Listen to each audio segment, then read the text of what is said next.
আলহামদুলিল্লাহ, আলহামদুলিল্লাহ আলামিন। গত বছরের ন্যায় এই বছরও আমি হযরত ইউনূস নবীর মাজারে আসলাম জিয়ারত করতে।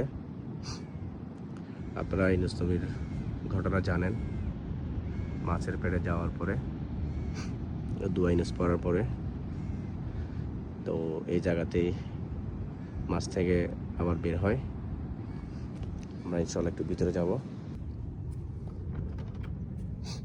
আসসালামু আলাইকুম ওয়া রাহমাতুল্লাহি ওয়া বারাকাতুহু। বিসমিল্লাহ।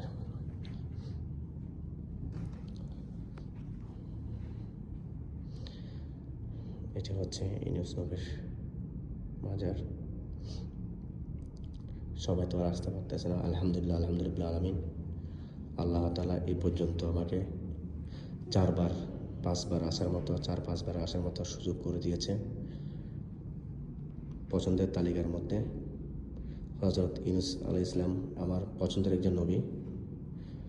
আলহামদুলিল্লাহ, ওনার জীবনে আমি জানি এবং সবসময় আমি দোয়া ইউনূস পড়ি, নিজেও আমল করি। খুব সাধারণভাবে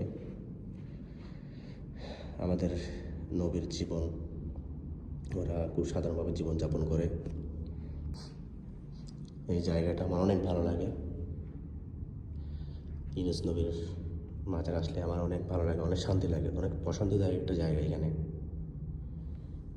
পাশে পুরো সাগর পার বলতে কি পুরাটাই সাগর এখানে পাশে। আর উনি এখানে শায়িত হয়েছেন।